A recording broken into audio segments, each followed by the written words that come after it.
Nice limp, Grandpa. Did you forget your cane? One recruit smirked, nudging his buddy as the elderly man shuffled slowly into the training hall. Laughter rippled across the group.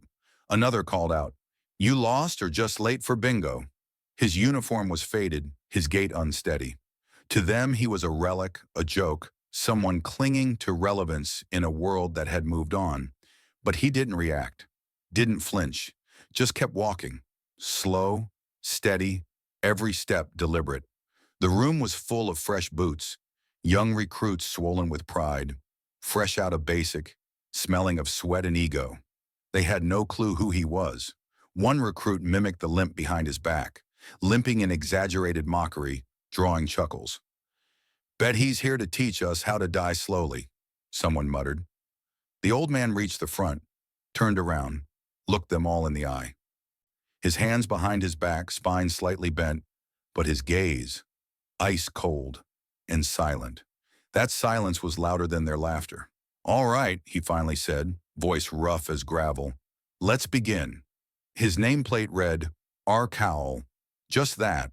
No rank, no insignia, just the name they couldn't recognize. The recruits rolled their eyes. Some started stretching. One leaned over to another and whispered, "Hope he doesn't break a hip." But before the session could start, the hall doors swung open. Two high-ranking officers entered. Medals flashed on their chests, but all eyes went to the one in the center. Decorated General Arvind Sethi, commander of Joint Special Operations. Straight-backed, decorated like a legend, and known for being ruthless with standards. He marched straight to the old man, then stopped, and saluted. Not a nod, not a handshake. A full, crisp military salute. "Sir," the general said, "it's an honor." The air changed instantly. The recruits froze. Jaws fell. Murmurs died in their throats. Some looked at each other, panic dawning. The old man gave a brief nod, then turned to face them again. "Now," he said, "maybe you'll listen." 30 years ago, Colonel Raghav Cowell led a Black Ops unit deep into enemy territory in an unmarked mission no one was supposed to survive. They were outnumbered, outgunned, and surrounded. Every commanding officer thought they were lost, but Cowell devised a maneuver using outdated topography maps and guerrilla tactics that not only saved his unit, but changed the course of an international standoff. He returned with a shattered leg, a half-functioning lung, and classified commendations no one ever saw. But his men knew. Those who lived owed their lives to him. He retired without ceremony because the mission never officially happened. But among the top brass, his name was legendary. The recruits were now locked in place, eyes wide, throats dry.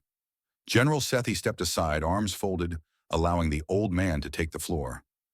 What followed was not a lecture, it was war. Cole ran them through endurance drills that broke their backs. But he never raised his voice, never snapped, just watched, corrected, outran them in strategy, outthought them in movement. He used his limp to bait one into underestimating him, then floored the recruit with a swift, textbook takedown that left the room dead silent. "You fight with your body," he said, "but you survive with your brain." One by one, the recruits dropped the smirks. They paid attention. And when Cowell corrected them, they listened, because they had seen the truth. The limp wasn't weakness. It was a badge.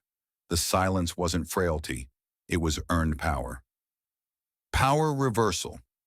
At the end of the session, General Sethi stepped forward again. "Recruit," he said, "the man you mocked today has more confirmed rescues and strategic wins than any living officer in this country.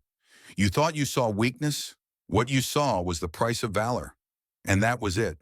No scolding, no screaming, just truth."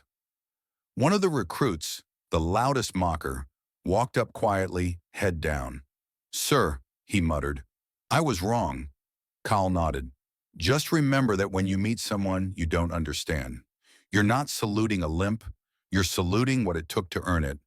Don't confuse age with irrelevance. Don't mistake scars for shame. The people you laugh at may have fought battles so you never had to.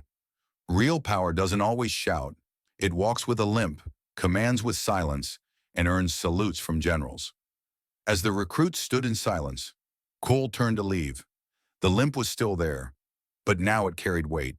As he crossed the doorway, one recruit, then another, stood at attention, then another, until the entire hall was silently saluting the men they once mocked.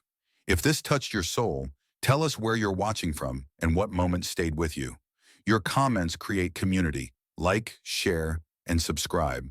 More meaningful stories are on the way.